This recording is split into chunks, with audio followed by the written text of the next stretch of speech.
Welcome into OutKick the Tailgate. We made it on, guys. Jill Savage, Jonathan Hutton at the end, Chad Withrow here.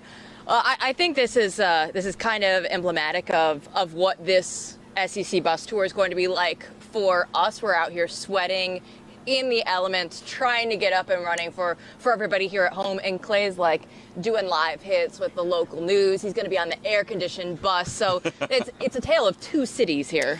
It really is. Jill, first off, welcome. Thank you. Thank you for being here and helping Hutton and I with this project. This is our project, by the way. No, it's not. Clearly, the elements are conspiring against me right now. I'm in the sun. I chose the black OutKick shirt. Hutton was smart, chose the gray one today.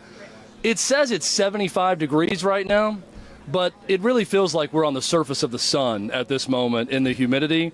I once actively chose to wear Bama bangs. I mean, we're here at the Florida-Alabama game.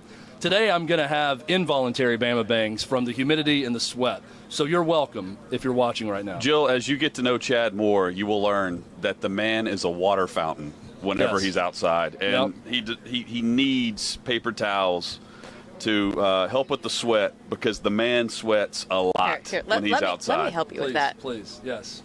Thank you. We'll be dabbing. You know, we'll try and keep, like you're saying, the bangs out of there.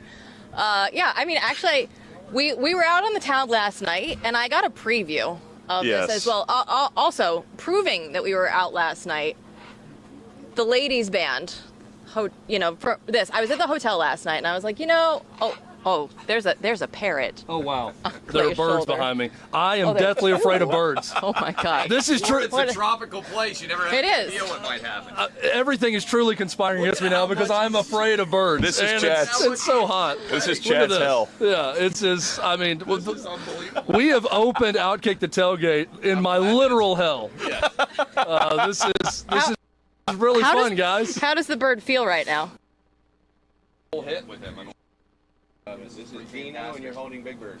Dino and Big Bird. Oh, he doesn't. Okay. Love. He gives you Oh the yeah, love. yeah. Is what he All right, does. we got him good. Gives you Oh. the love. Clay, you look very natural. Get in on the hair. Well, I'm very comfortable in my own skin. By the way, if you can zoom in here, this is my belt that Clay is wearing right now because he forgot his. I am beltless. This is what you call a team player, is when you give up the belt off your waist. It is true. To the talent In fact, with Clay. Withrow doesn't have any pants on at all. He's sweating. Stand up. He's still sweating. Women want selfies with Clay. Men take their belts off for Clay. That's what right. happens here in Gainesville. Yeah, last night at the bar, we actually saw a lot of women going up to Clay. I didn't think that was actually going to happen. I thought this was going to be a bros only. I was surprised with that deal. too. Yeah, we were at Social, was the name of the bar last night? That so- was ladies' night wait. at Social, We right? started at Balls. Don't bury the lead. That's true. They took us for our very first thing out here to a bar named Balls. Yes. We got there, so Hutton and I arrived, how long were you at Balls until we got there? By the way, our introduction, I met them last night, just to be full disclosure. I saw them through the window. I tap on his shoulder and I was like, hey, nice to meet you. We're going to host a show tomorrow. That's right. We met at Balls. Let's get this going. We met at Balls, so that will always be our introduction story. We were there for probably 15, 20 minutes, just tucked away in a corner. You could not move in this bar. It was packed to the gills. Then we go in there with TV cameras, so everybody just gets stupid, which was awesome. It It's really great to be is out on the town. amazing, though, when you see the amount of people. First off, in a college town for a game like this, the amount of people out on a Friday night, but the amount of people wanting to get into Balls last night, because we went right past the line, Hutton, and I'm looking around, I'm thinking, this place isn't that cool. I wanted to tell everyone that was waiting in line for an hour to get in, I'm thinking, this is not the place to wait in line for an hour to get into, but they were ready to go. It was wrapped around the building. It was last amazing. night. And then we went to Social. Yeah. Where we all Ladies' had night. ladies' night wristbands, and Jill kept hers on today. I made the active decision last night. I was like, I have bracelets that I was going to wear, but I think this is more appropriate for the OutKick the Tailgate inaugural show here in Gainesville. Is we're a part of the town. We're going to be out and about everywhere that we go with this SEC bus tour. And I just wanted to, keep a little reminder right here throughout the day that it was ladies' night in Gainesville. It's always ladies' night in Gainesville. But going back to actual women approaching Clay Travis Yes. last night for photos, I will say I was surprised by the amount of women who recognized Clay and wanted a picture with him, but there were also a few of the women who would come up to me because they saw the cameras and would say, "Who is this? Who is this?" And my response is always to never answer them. Because if you're asking someone, "Who is that? Should I know them?" then the answer is probably no. You should not know them if you don't already know who they are. So you're saying Clay is semi-famous? I think Clay is famous, but I think that here's my accusation, and we'll talk to Clay about this also. I think some of the women taking pictures with him were just taking pictures with the guy that was on camera. Right. Oh, right? For sure. They didn't know really who he was. They saw the lineup and they were like, all right, this guy's here. Clay, when we roll into a bar, like, I'm not kidding. It's not like one or two cameras. It's like a whole crew to get in there. So it was a scene last night. It was the cool thing to do last night was to get with Clay and take a picture, right? Just like it's the cool thing to do right now just to do this. I can't look at this all day. It's the cool thing to do. Oh, you will. You'll have to. Hutton's starting to sweat too, by the way. We know that it's hot when Hutton officially starts to sweat also. So. I had the denim jacket. They say it's 73 degrees here. They're lying. There is no way in hell, because we are currently in hell. That's how hot it is right now in Gainesville, Florida. I will say, though, this is a very cool spot.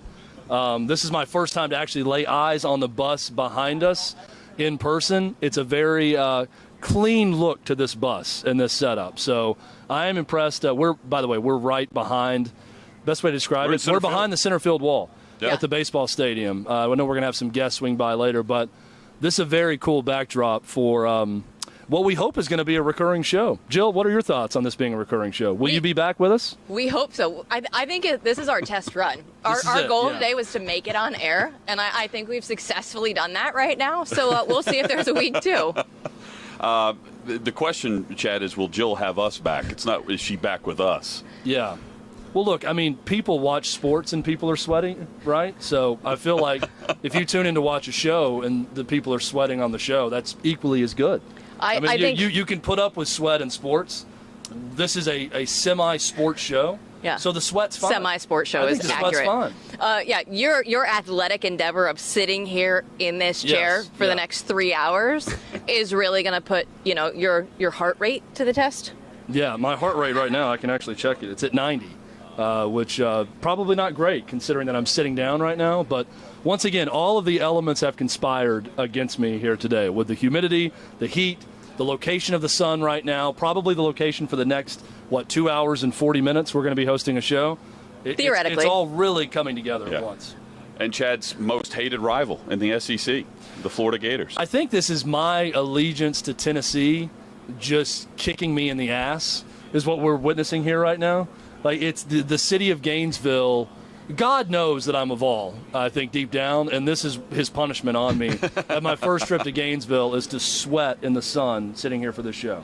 We pulled in yesterday, Joe, and I told Chad, I said, this reminds me of Lafayette, Louisiana, right? Yeah. Like, it's just there was a haze over the town as we drove in. It's very swampy, which is the only word to describe this place. Very swampy this morning, driving over to the swamp, to the campus. And Chad's looking around going, I can't wait to get back to Nashville. I also think, Hutton, you're going to find out if you have not been watching, if you've been watching Jill Savage anywhere, I think you're going to quickly find out that, and we met Jill last night, Hutton is the nicest of the three of us.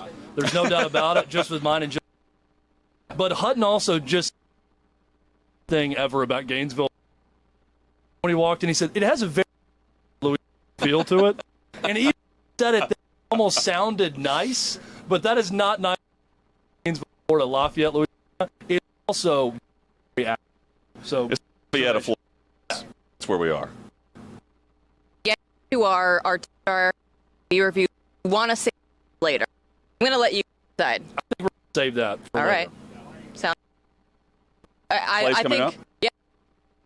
It's coming up. The man who is really demand on the OutKick the Tailgate show. So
If it was an FS1 thing, will we have a hard wire? It's a great question. Right? I don't know. Yeah, I think. Theoretically. I don't think you worry at all about graphics. Just No, have a stream. we don't care about graphics. Just at have all. a stream. We don't care. Yeah.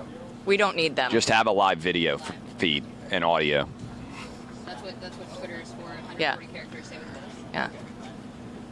Any anything else? No.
Welcome back in OutKick the Tailgate, and we brought our boss in for this segment, Mr. Clay Travis. Thanks for joining us, by the way, getting off the air-conditioned bus behind us, taking time out of your day to sit in the sun with us. Are we actually on? Can people hear me? Are we actually like? I always say it's important. We're live. All right. Just check. I always say it's important to make sure that you have either audio or video when it comes to a media company, and we've managed so far this morning to not have audio or video, which is really kind of vintage. So it's week 3 for college football. It's week 1 for us, so we're like the referees working out all the kinks. Bear with us on this, but we are making a heck of an impression on our boss right now. As Clay sits down with us. This is not going to help with Rose sweating issues. No, you know what's amazing is the moment Clay sat down, I stopped sweating. Well, my sweating issues are much better now. Jill's looking at it. She's like, "Is it the cooler side of the pillow?" That's what I am. I thought that we were overplaying Chad's sweating issues, and then I sat next to him, and I was like, "Oh, I already had to borrow Withrow's belt because I forgot to bring one. So this is a good start. I mean, in all honesty, this is. We were out last night in Gainesville, and college football is the best sport, I think, in all of American sports and one of the best sports in the world. And one of the massive parts that makes it so incredible is the fans. And I think it's going to be an electric atmosphere in the Swamp today. Last night, people were out celebrating. I just think this is the pomp, the circumstance, the pageantry of college football, and I've been covering and writing about it for a long time. I often think the out of the elements event is better than the game itself. And I don't know how healthy Anthony Richardson's going to be in this game. If he's healthy, I think they'll keep it close. I like Alabama to cover the 14.5, and I think the over is going to hit. I think it's going to be an exciting game. But, man, I'm just so thrilled to have full stadiums back again. Joe, you were with me last weekend in Fayetteville. Yeah, that was an amazing atmosphere as well. The atmosphere and the excitement of Arkansas fans was palpable because they hadn't had a big game like that in a long time. And I think the same thing is true of the Florida Gators. I know they've had success. They've played in SEC championship games. But to be in the Swamp for a CBS big-time college football kickoff game, I think it's going to be electric. And hosting Bama, too, which they don't do often. Every 12 years, and we were talking about this some last night. The flaw, I would say, of the SEC, and this is before Texas and Oklahoma even get added, it shouldn't be 12 years between when Alabama goes on the road in Gainesville and when Florida goes on the road in Tuscaloosa. They play every 6 years, but 12 years between road games. And so, in theory, Alabama's not going to play again until 2033 here, which is wild to think about. And so, if you got a 12-year-old kid right now, they'll be 24 before a game like this happened again. That's kind of crazy, but I think it speaks to why this is such a big game and why people are so excited. Do you feel like with Alabama, and you're even saying you're picking Alabama to cover the 14.5 right now, does Alabama's dominance in No, I'm picking Florida to cover the 14. You're picking Florida to cover, yeah. okay. If I misspoke, I'll get to it later, but I'm not. But when you look at Alabama, it's amazing that it's this big of a matchup. You know, we were out last night. The atmosphere around it's so big, but yet even Florida fans we talk to don't feel like they have much of a chance in this game. Well, I mean, Nick Saban has got the greatest dynasty that's ever existed in the history of college football. And what's interesting is I think we are rapidly rolling towards the Alabama-Georgia SEC championship game. And Alabama fans even feel a bit right now, and I think the same thing is true of Georgia, a bit that they have a mulligan. But what you would like to do is get to Atlanta, if you're Alabama or Georgia, at 12-0, so that the SEC championship game is just for seeding, and both of those teams would have already punched their ticket. But even if you're an Alabama fan, and certainly if you're a Georgia fan too, but you would prefer not to lose one of these games, but it's not the end of the world. For Florida, ultimately their season is going to come down, and we're going to be there for the cocktail party on October 30th. Whoever wins that game, I think, is going to win the East. Clay, how much fun are you having with this bus tour so far? And compare, because I know we started in Knoxville together. Yeah. You went on to Charlotte. Last weekend, and Jill was there, you're in Fayetteville, you know, on a campus. We're back on a campus in Gainesville. How much different is it from going from the NFL venue, neutral site in Charlotte, to actually on an SEC campus? Well, we're not exactly in the center of the campus right now. Yeah. We are loosely on the campus, like the Florida Gator baseball field, which I think they just spent $65 million on, is just to just our shoulder here. But look, I think I basically have won the lottery to get to do what I do, and I don't think there is a better feeling than as kickoff gets closer and a tailgate is going on for a big SEC game, a big game in the South, and we're getting to do that every week. So like I said earlier, we were in Fayetteville, and it's first of all, it's awesome to get out and get to see everybody again, because for what I do and what we do in general, if you talk into a microphone, you're typically not in front of a live audience. You're not getting to interact with everybody. So that's awesome. And it's just fun to see all the people who are consuming OutKick content. I mean, we rolled into the social, I think it was last night, directly across the street from Ladies' night. Ladies' night. You've got your band on. Yeah. Directly across Jill the hasn't street. showered, is what she announced to the world. We'll get to start that the later. show. It was directly across the Tease. street from Ben Hill Griffin Stadium, and we were swarmed, right? I mean, there's just a lot of Florida Gator and Alabama fans who are big OutKick fans, and I just like getting out and being able to see everybody.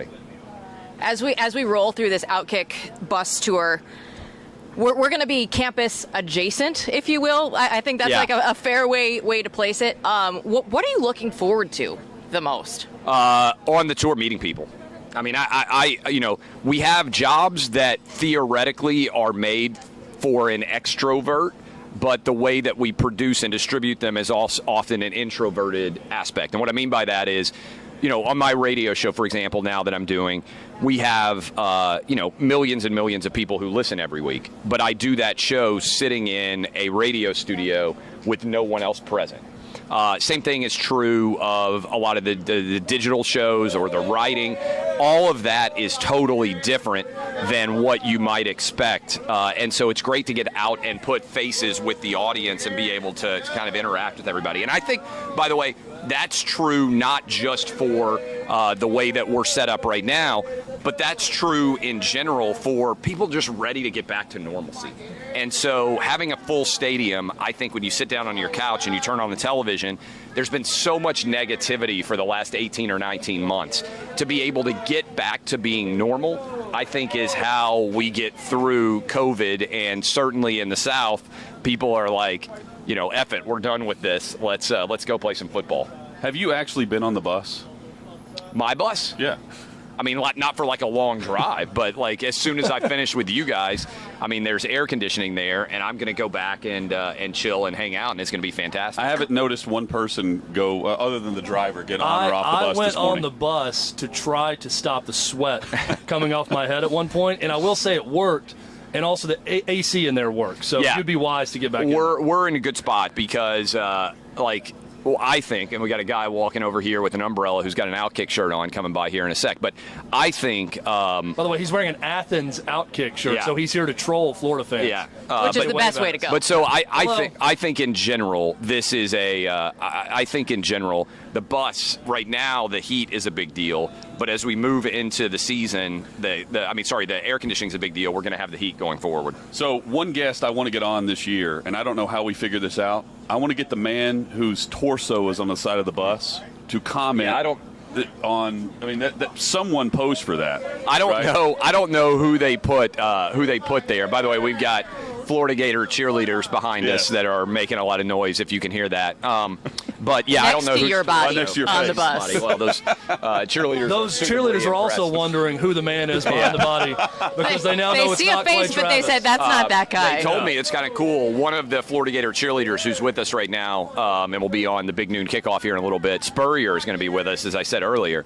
But his granddaughter is one of the cheerleaders, which is pretty cool. That's awesome. Yeah. Our goal is to steal all of the guests that you get for Big Noon. So we are hoping that Steve Spurrier will give us just a couple minutes of his time. If we can just wrangle him in and just not let him leave. The elements might be a little much for him, though. I don't know. I feel like he's probably accustomed to this more true. so than me. That's Like, true. he's Out coaching golfing his life all the living time here. and- Yeah, I will tell you that I was impressed by Spurrier because we were like, hey, can we tape with you before the show airs? Because the show starts at 10 a.m. And he was like, no, that's too early, which is great. A lot of guests are like, hey, you're going to be on, millions of people will be watching on Fox. Like, we'll come and do whatever.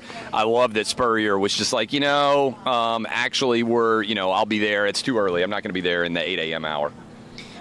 Which is vintage Spurrier. And I think, by the way, he is one of the 5 most iconic coaches and just figures for college football over the last 40 or 50 years, right? Absolutely. If you had to pick, 5 guys who helped to define college football, certainly we just lost Bobby Bowden, who at, that Florida State-Florida rivalry would be incredible.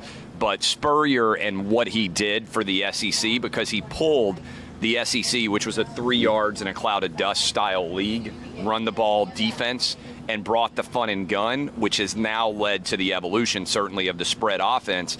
And I think now, if you were to define college football, offenses define the college football game a lot more than defenses did. And it used to be, sort of that we had Herschel Walker for week 1. That Herschel Walker era was the running back defined whether or not you won, and now it's the coach and it's the quarterback. Well, and also at 2 different SEC schools. You think about what Nick Saban did at LSU, then later at Alabama, but Steve Spurrier, even in an era when he came back at South Carolina where a lot of people were doing what Steve Spurrier does, had more success at South Carolina than anyone had before and has had since. You can make the argument that Steve Spurrier is the greatest SEC coach at 2 different schools. And I don't think you can make that argument for anybody else. To kind of put into context, Florida had never won before Steve Spurrier got here. And I know Urban came in and won 2 national championships, and they've obviously had a lot of success with Dan Mullen already. But Spurrier put Florida on the map. And then you can also say for South Carolina, I believe I'm correct, South Carolina didn't win a bowl game until 1995. The entire history of their program, I believe, somebody can check me on that, but I believe South Carolina had never won a bowl game until 1995. So when Steve Spurrier came in and started winning double-digit games, he put South Carolina on the map. Now we'll see whether Shane Beamer can, kind of build South Carolina back up after, let's be frank, a 10-year period where they haven't been very good. There are a lot of loyal fans at Williams-Brice, and that's a cool setup. But Spurrier, arguably the best coach at 2 different SEC schools. We're going to talk a lot on this show about SEC locales from a road trip standpoint, then going in for a weekend for a game. Chad's very excited to be in the swamp. I'm very excited Very with this excited. humidity. I'm very excited to be in Florida, not on a beach. That's sarcasm. Compare Fayetteville and Gainesville. I feel like you couldn't find 2 places more culturally different than Fayetteville, Arkansas, and Gainesville. Well, I think Florida at times is the least like other SEC schools, right? In terms of if you're walking around in Florida, it's a different vibe relative to if you are in, let's say, Fayetteville or Tennessee or Georgia or whatever else it is. Like, there is a big difference in terms of the way that it's kind of set up, if that makes any sense. And so I think in general, Florida is the least like, and we talked about this a little bit yesterday or last night at dinner, and I think it's true because we spend a lot of time on the Panhandle, and I try to spend a couple of months a year in Florida. Yeah, Clay. I mean, my family. One you of his guys, 3 homes. You guys are invited to come down at some point. But the farther north you go in Florida, the more south you get. So Alachua County, where we are right now, Gainesville is in North Florida. If you make the drive, and I think it speaks to the rivalry, Alabama and Florida, there's a lot of Southern Alabama fans who want to come here and be able to watch this because it's closer to them than Tuscaloosa might be. And by the way, this goes into like all sorts of interesting things, but probably the dumbest decision that the state of Alabama has ever made, which is saying something because the state of Alabama has made a lot of bad decisions over the year. They turned down the opportunity to buy the Panhandle. So if you look at the state of Florida, and, for people who are familiar with the geography, there's like the little side that sticks out, the Panhandle of Florida. Alabama had the right to get the Panhandle and would have had all of the Gulf beaches, would have had all of that land. Think about how much different things are. By the way, it would also have changed the outcome of the 2000 presidential election and the 2016 presidential election because the Panhandle is the most conservative part of Florida because the further north you go, the more south you get. Miami doesn't really feel like, the South necessarily. And the further south you go into Florida, the more different it gets. So the reason why why did they turn it down? Is it's a good question. I'll get to it in a sec. But the reason why I bring that up is you've got this interesting balance and interplay at the University of Florida, which doesn't exist elsewhere, where you have a very East Coast, South Florida vibe that is a part of the University of Florida. But then you also have the traditional, sort of quote unquote Southern aspects of Florida, and they kind of are colliding all the time. The reason they turned it down was I think they couldn't get it passed through the Alabama legislature. So they had it was a tiny purchase price. What decade are we talking about here? I think it was the late, like the 1890s. Okay. That they tried to. Big mistake. Huge mistake. I mean, the entire history of the country is different if Alabama has the Panhandle. It really legitimately changes 2 presidential elections. What a history lesson. There you go. I was not expecting the history lesson from Clay Travis on the Alabama-Florida game. Story. This is why we bring him on the show, for interesting topics like that. Clay, we were talking about, obviously, legendary coaches, big jobs. The USC job came open this week. What are your thoughts on that as a top job in college football, and who are we looking at? I gave out 5 names that I think make sense for USC. One of them is going to be on our Fox pregame show. I think they'll make a conversation, at least talk with Bob Stoops. And one of the things that I think Spurrier, I'm going to try to get him to gig. Remember, Bob Stoops was the defensive coordinator for Steve Spurrier in the 90s before he ended up as the head coach of Oklahoma and kind of turned the Oklahoma program around because Oklahoma was kind of a backwater there for a while in the 90s, was not having a lot of success. Stoops got there, handed off the success to Lincoln Riley. Is there an interest at SC? If I were the Mike Bone, the athletic director at USC, I would look at Mario Cristobal. I love the idea. You covered the Pac-12 for a long time, Jill. If you can steal the most currently successful coach in a conference, you not only undercut your rival, you bolster yourself. So I don't know if Mario Cristobal would come, but I would try to contact him. I would reach out also. I think there's going to be some interest. Big game in Happy Valley today, Auburn on the road at Penn State. I think James Franklin is open to the idea of leaving Penn State for SC. If the dollars are right, if the offer is right, I would talk with him. I would. What do you think about James Franklin, the marketer, the salesman for Los Angeles? They need it. Yes. I think. And giving them a bigger place in that whole landscape in LA. Look, people sometimes say, Clay Travis, you're shameless, like you are, like you'll you have to sell yourself. Yeah. And in the city of Los Angeles, which I spent a lot of time in and I kind of know pretty well, you now have the Rams, you have the Chargers, you've got the Lakers, and you got the Dodgers. All 4 of those brands right now are way bigger than SC. And so in order for people in LA to care, you have to sell that program and you have to cut through the noise. And so I think you need some sizzle in order to get people to care about that SC stake. And also remember, Chip Kelly's got things rolling at UCLA. I don't think they would have fired Clay Helton, not only if they hadn't lost to Stanford, but Chip Kelly beating LSU and sort of surpassing, I think, right now the SC program with what he's got going on at UCLA. is a big component there. And so Mario Cristobal, James Franklin, I would reach out to Urban Meyer. I'm not saying he would pull a Bobby Petrino and kind of be calling the Hogs halfway through the season and leave a note in the locker room, but I'm still not convinced that Urban's sort of dictatorial tendencies are going to work well in the NFL. We'll see how good Trevor Lawrence is, because the quarterback matters more than the coach, and if Trevor Lawrence plays well, then I think Urban can kind of ride that and not have to worry about it. And so I think that factors in a big way. And so I think as you move around and consider all of these different guys, those are the 4 or 5 that I would put at the top of the list for SC. Is it tougher to win at an elite level? Luke Fickell, by the way, too, at Cincinnati. I would say that's the guy that Bone hired at Cincinnati. I would mention that Luke Fickell's on that mix, too. Tougher to win at an elite level at USC compared to Miami or Florida State?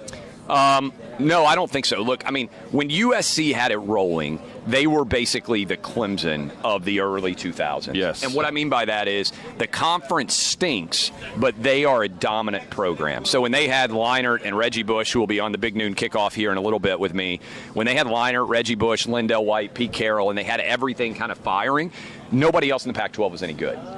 Similar to how Clemson right now is dominating the ACC. So I think it's easier to be the best program. Like Florida State had this rolling in the ACC for a while. Clemson's got it rolling in the ACC.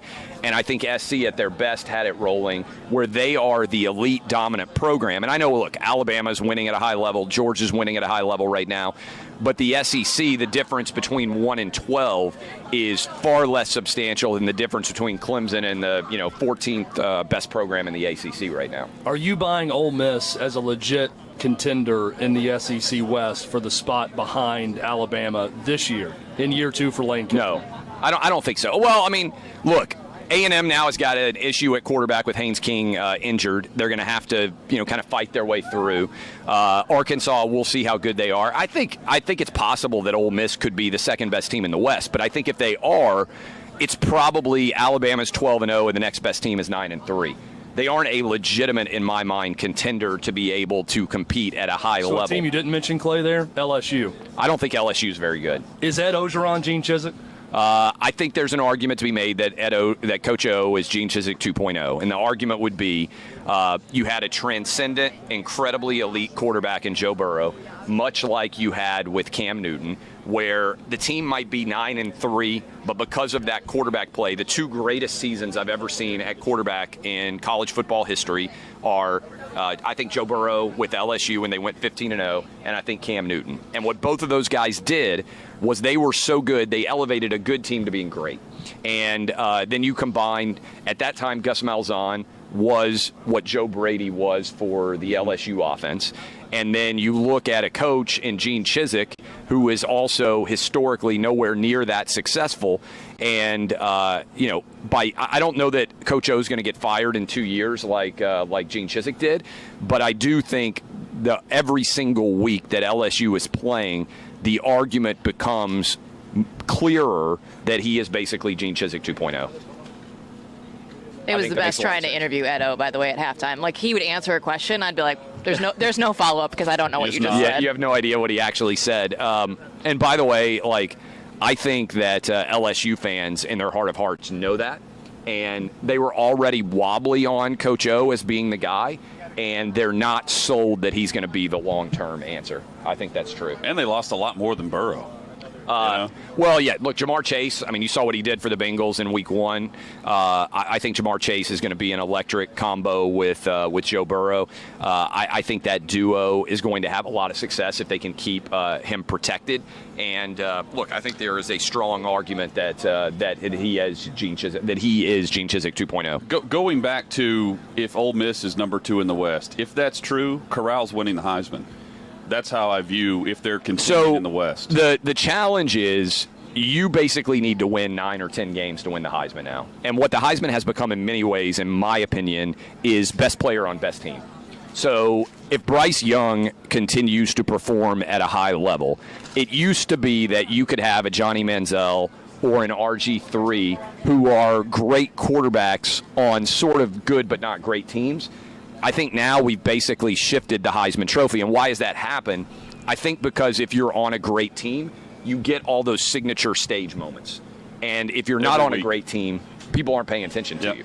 So it's why the Oklahoma quarterbacks have had so much success in terms of being Heisman Trophy candidates. It's why the Alabamas of the world, you need to win 10 or 11 games at minimum, be in those conference championship games, or else you kind of fade into the background and get lost in the noise. It's also why Christian McCaffrey didn't win the Heisman, because they played too many night games and nobody saw him. That's and then they 100% see him true. at the Rose Bowl and they're like, whoa, Who's this guy? If Christian McCaffrey, I've made this against argument. my Iowa Hawkeyes, by the way. I've made this argument for a long time. If Christian McCaffrey had played in the SEC, anywhere else, SEC or Big Ten, he would be one of the most popular college football players of all time. He played at Stanford instead, and look, he's a best running back in the NFL right now. Play fantasy football. He's overall number one pick for everybody in their leagues. But he would have entered into the NFL as a legend, frankly, Cam Newton did, Johnny Manziel, so many players, Tim Tebow. Even if they don't translate into the NFL, those games on such signature stages make such a substantial difference in terms of how you're thought about and how people talk about you and how well you're known. All right, I'm going to learn how to bet this year. Yes. I would like a tip or two from you. One of the Masters. I don't care, any game. Just overall for me for the season. So first of all, I've started out white hot. I hate to brag or draw attention to myself, but it's almost impossible. Yeah. Almost impossible to have done better gambling the first 2 weeks than I have. I think I'm at 67%. We started off 14-7. I got 11 picks up at OutKick.com right now for this game. So one of the things I like to do is big games. I like to take home underdogs, right? Even as good as Alabama is, this game is out over 2 touchdowns. I haven't seen exactly what it was, but it's kind of stuck right around 14.5 or 15 points. There's a big difference. Every point is not created equal, right? So many games end on a 7, on a 3, the margin, on a 6, on a 14, on a 21, that when you're getting that extra half point on the 14, I feel like there's a good chance of Florida getting out early, right? It wouldn't stun me if they're up 7-0 on Alabama. And then I also think that Alabama will win, but I feel like Alabama might be up, let's say, 17 points late, and you're going to get what's called the backdoor cover because Alabama's playing prevent defense, and they're fine with taking up some time to allow Florida to come back down. So my prediction on this game, I like the over, and I think Bama wins 38-28. We'll see if I get, there's a great feeling when the underdog comes out and scores first because it gives you more points. But I think the back door will be open. I think Florida will cover. I think Bama wins 38-28. I think the big story coming away here, assuming his hamstring is okay, is that AR-15 Anthony Richardson should be the starting quarterback for the Florida Gators. And I think he'll make a lot of plays. Typically, the quarterbacks that have given Nick Saban's team the most trouble are mobile quarterbacks who can extend plays and have that defense break down. And I think AR-15 has the ability, based on what I've seen the first 2 weeks against FAU and South Florida, to be that guy for the Gators who gives Alabama some trouble. Clay, the line remains 14.5. Yep. And the over-under 60.5 now. Yeah, it's continued to go up. I think I bet it earlier in the week at 58. So it's going to be a great one, I think. And the crowd, again, why I like home underdogs, the crowd, I think, is going to elevate the Gators. Look, and remember, Alabama hasn't played in front of a true road game in a couple of years. And that feeling of running out and being hated, it can kind of be a challenge for a lot of people. Well, Clay, we really appreciate you coming out here and doing the show. I know you need to go cool off, get back in the air conditioning in the bus. We'll have, you got to look good for your big TV stuff. We got the show starting here right now, literally at 10 o'clock. The Big Noon Kickoff show is on, so you can watch this show and also flip on the Fox pregame show. And we'll have Spurrier at 10:50. I'll be doing a few hits with Reggie and Reggie Bush and Matt Leinart, Brady Quinn, Bob Stoops, and Rob Stone. So you guys have fun. I'm excited to have you. Can I join the bus for a little bit? No, you guys. All right, we'll be back right after this, guys. Hey, how are y'all?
Welcome back in. OutKick the Tailgate. Clay Travis behind us, just shooting with the birds that Chad obviously loves. Yeah, love these birds, He's very excited guys. that they are Great getting birds. closer. Yeah. These parrots. Can we do this entire segment with the parrot on my shoulder, please? Just I to would give me a prefer little that. bit I would prefer the sweat dripping down you with a bird on your shoulder is actually how I would like to do the next This is segment. great with the promo being shot behind us. It's also great that Clay spotted it too.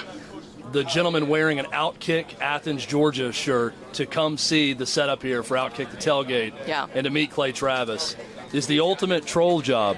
Hutton, you normally see this in the NFL on Sundays where people will just wear their favorite NFL player's jersey to the game regardless if that team's playing or not.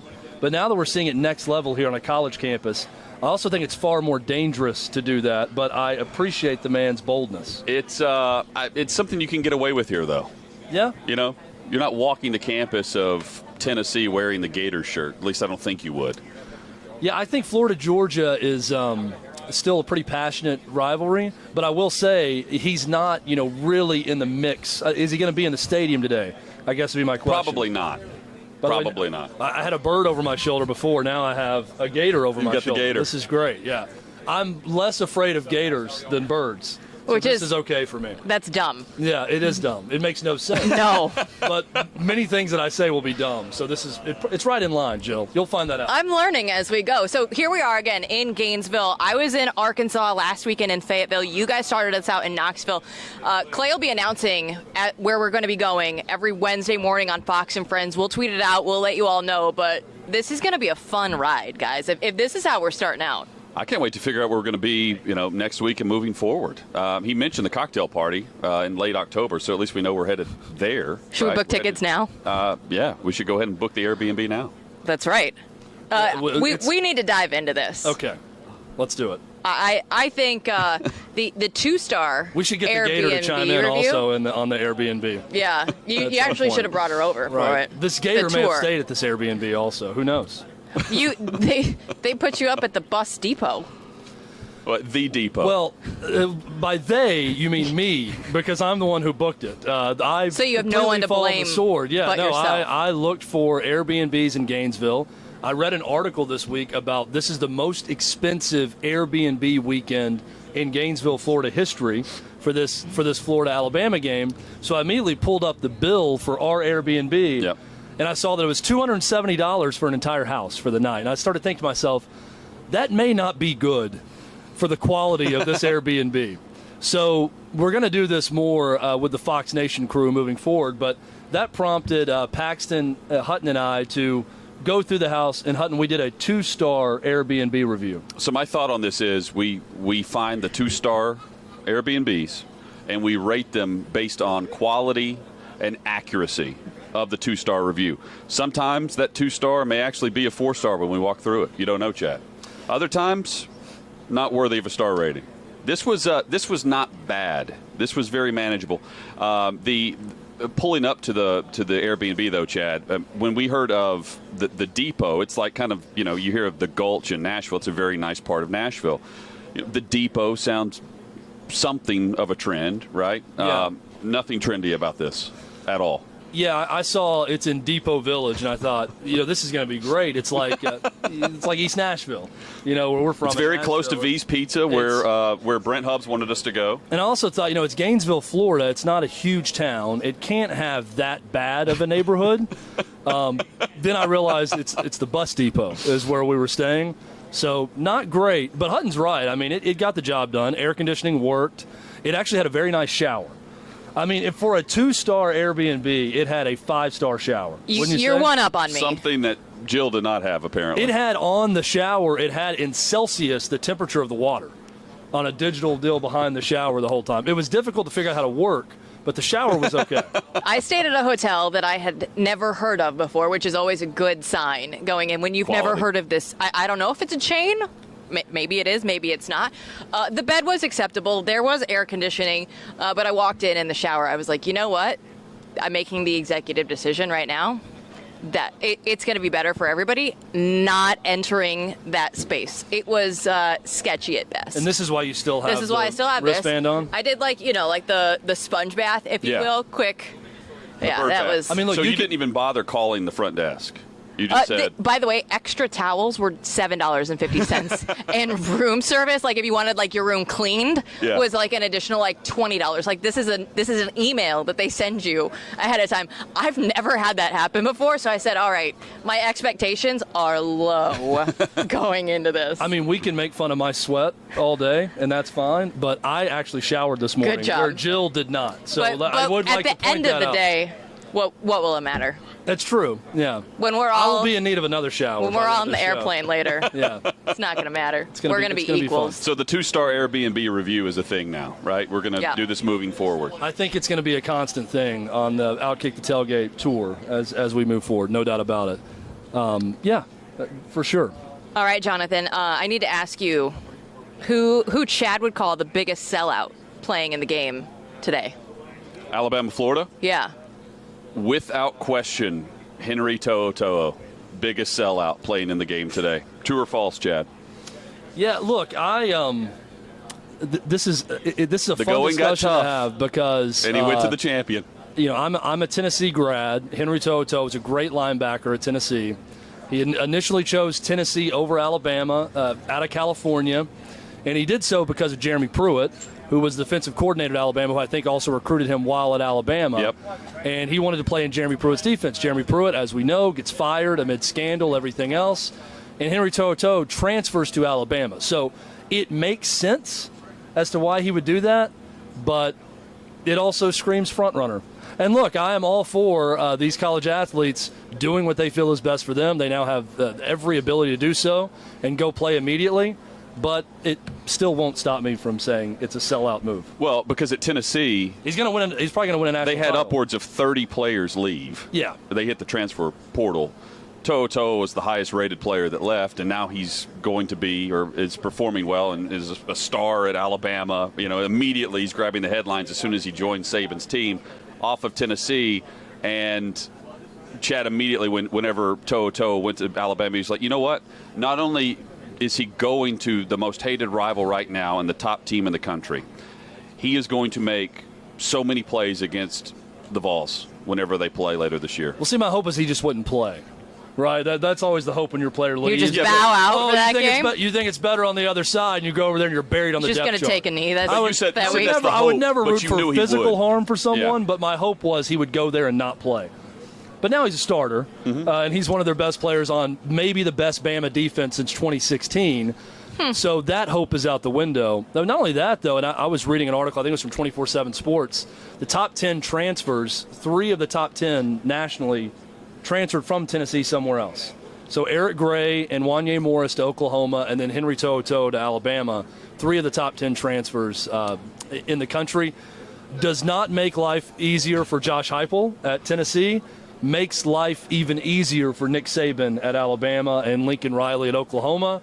And pardon me and every other college football fan of not one of these powers for being a tad bit bitter about that. Yeah. So that's going to roll into a segment that if we have this show again next week, it will be a weekly segment. We'll see. We're going to call this Keep one. in mind, we went off the air when Clay Travis, president of OutKick, was sitting here with us. So we're on very shaky ground at this point. But yeah, maybe next week, maybe. So if we do, fact or fiction, and I'm going to just start with a softball to you guys. Yep. Fact or fiction? Tennessee is not a good football team. Fact. They have 71 scholarship players. Yeah. That is tough to pull off in the SEC, and of course across college football, period. Josh Heupel has an uphill climb, Chad, that, look, we know he can recruit. He has recruited at past stops. We're about to find out if he can rebuild a program, because it can always get worse, but what he inherited, it's the same storyline, rinse and repeat, that these previous coaches have inherited in years past.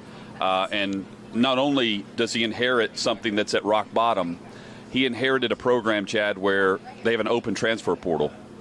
So these guys are bolting. His best players are not there.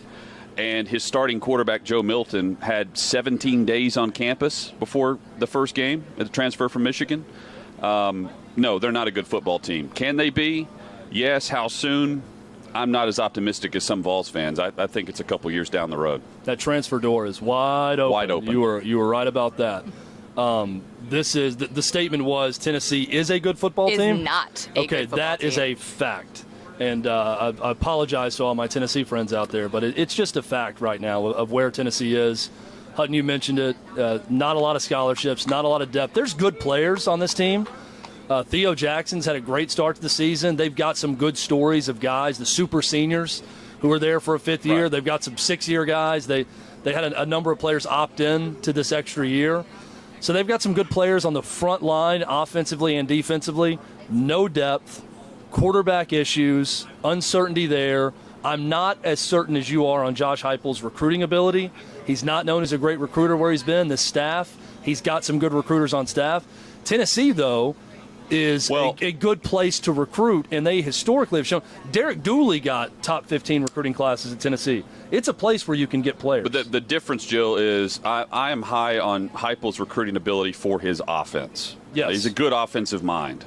Yeah. How good is he at the rebuild? That is to be determined. I will also say that they're very thin on offensive and defensive lines in the fronts. That's disastrous for any SEC school playing this type of schedule. Moving forward for Tennessee, can they determine who their quarterback is? Because right now Milton can't complete a pass to wide open guys running down the field, and Hendon Hooker was spotty at best during camp, during practice time when he was available to practice. I don't know if you don't have one guy of these three, you don't have a starting quarterback that you can trust. That's not good at all. Yeah, they are. I do appreciate though, Chad, the guys who stayed. Yeah. Right? Of the 71 scholarship players who could have bolted, that chose to stay through this, Vols fans should appreciate the fact that they chose to play this out. And I saw some fight from them. That can be cliche at times. Everyone should have effort in every game, but that hasn't always been the case. Not as much with effort, but with energy, with actually looking like you want to play the game. Yeah. That was not the case with Tennessee a year ago when they got behind with Jeremy Pruitt. That was a weird situation. I saw a lot of good energy in that game, and they kept getting off the mat against Pitt. That's a good thing moving forward. But I haven't seen anything, Jill, that makes me think what I didn't think going into the season. This is a 4 to 6 win team. I think 6-6 probably at best. I think 4-8 at worst. That's where Tennessee is right now, and it's up to Josh Heupel to fix it. Up next, we're going to look at Texas A&M, fact or fiction. They will be just fine without Haynes King, their quarterback, who's out 4 to 7 weeks with a crack in his lower leg. I've been working college football a long time, and as a sideline reporter for a decade with the Pac-12 Network, we'd give injury updates all the time. I've never had to give one where there's a crack in the lower leg. That's never been an injury report that I've given. Crack, a consistent theme considering the crack house we stayed in last night at Airbnb. So that's the tie-in there. So A&M will be just fine without him. That is, I'll start with this one, fiction. A&M is not fine, and this is based on expectation. You pay Jimbo Fisher the money you're paying him at that program, you're expecting college football playoff and eventual national championship. I watched that team against Colorado. Haynes King or not, that is not an offense that is going to win a national championship. They have some dudes on defense for Jimbo Fisher, but Jimbo Fisher is an offensive-minded coach, got to start as an offensive coordinator. Their offense is going to stop them from getting where they want to go. Again, I'm basing a lot of these answers off of expectation. They're not okay based on expectation. They are not going to be the team people expected this year. It's fiction if the answer includes competing with Alabama. They play Alabama October the 9th. In between that, they have New Mexico, Arkansas, and Mississippi But isn't State. that the expectation when you pay Jimbo Fisher that money? Yes. And so it's fiction, but their defense is really, really good. So Calzada, Chad, I don't want to judge him yet because he was inserted into that game without a week of practice. I want to see one more game from him before I judge whether or not they're going to be okay. Their offensive line is a little shaky compared to what we saw last year from A&M, so that worries me for any quarterback behind them. But their defense is going to keep them in games. And we were told that the quarterback battle throughout fall camp was really close. And I never know what to believe when you hear stuff like that, right? Are they just trying to make this out to be a storyline? Or was it actually a legitimate battle? And to your point, if you're not practicing with the ones game week, it's a much different scenario going in. But that'll be interesting. I'm going to give you my rationale for why these programs and coaches want to make it out to be a big competition in fall camp, even if it's not. It's for the reason we talked about with Tennessee. It's transfers. Yeah. You're readily able to transfer out anywhere you want to go. I think coaches do this, Jill, to keep their guys engaged and not transferring quickly. They want everyone to feel like they've got an equal shot at it, even if they know going into spring, this guy's the best, he's going to be the starter. They know they need Calzada engaged. They know they're going to, and they needed him to win a game at Colorado. These programs know they have to have multiple quarterbacks to get through a season. Well, so they have to keep them engaged and thinking they have a shot at the starting job. Also, I mean, there's a lot of talk about all these players and quarterbacks. This is why you pay the coaching staff what you pay them, just to figure this out. Yeah. And fine-tune an offense to your backup quarterback, which will look a little different after a week of practice with how you approach this game plan with Calzada. So I need one more week to answer that definitively. But right now I would say fiction because I don't see them competing with Alabama.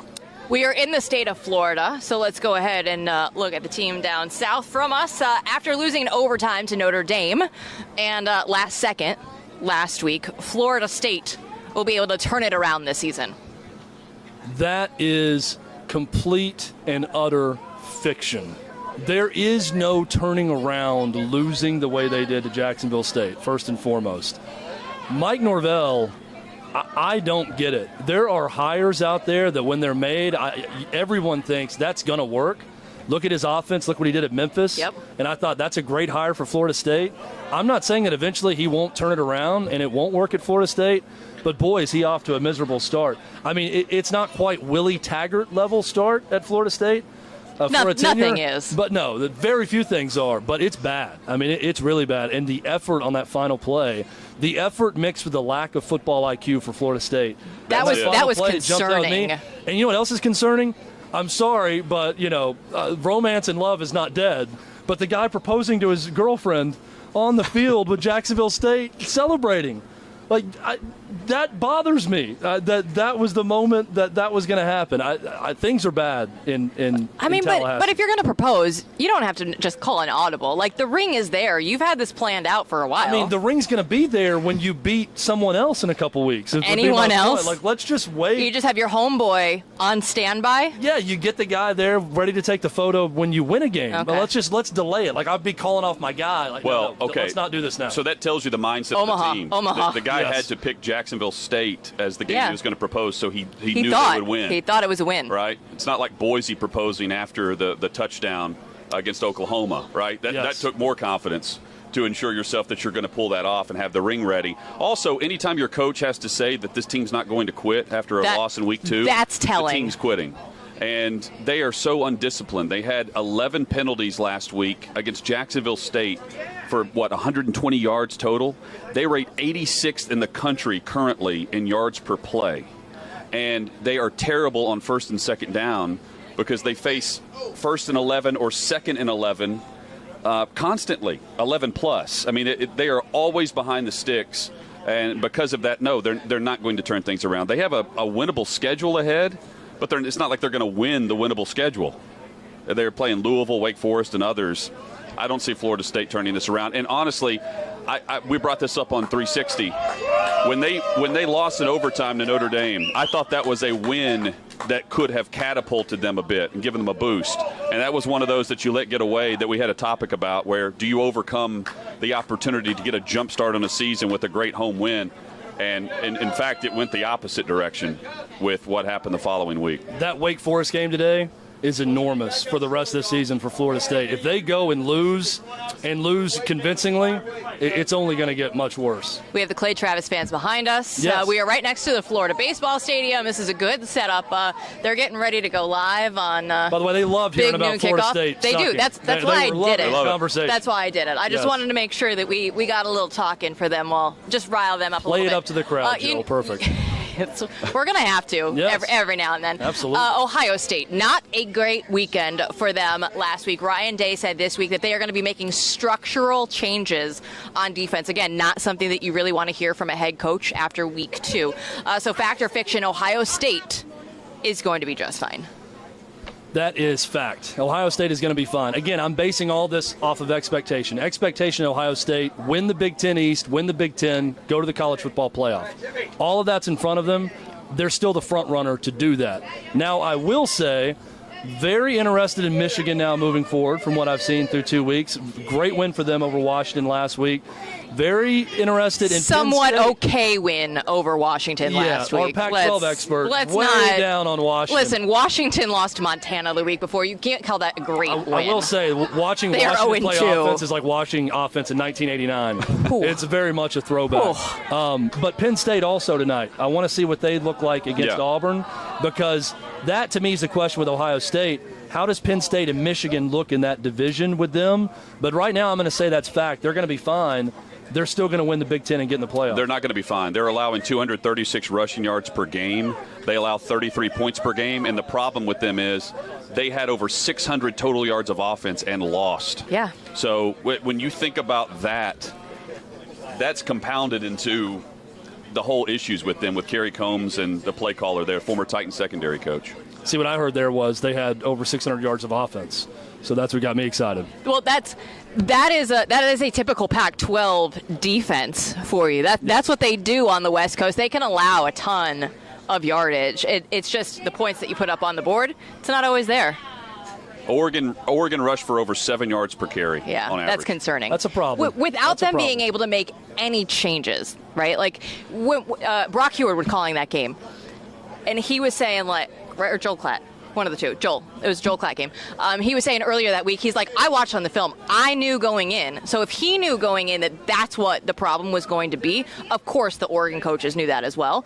And to not have any adjustments, any changes ready, they were playing base defense and couldn't stop them. Yep. That's concerning. I just see the scenario where everyone gets excited about Ohio State. Most of America roots against Ohio State, especially down here in the South. Everyone gets excited about Ohio State loss, and it's that loss that ends up catapulting someone else into the college football playoff at the expense of an SEC team. That's the way I see this thing playing out. So I just can't get over the defense and what they're allowing right now. And I appreciate the fact that they're willing to change things right now and not wait until October or November and do it in postseason. But if you couldn't fix it in the offseason, why are you going to fix it 2 weeks into the year? I don't think they get it fixed defensively. That's going to hold them back. All right, when we come back, a former Florida great will be joining us right after this.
OutKick the Tailgate continues. Shane Matthews here with us, former Florida quarterback.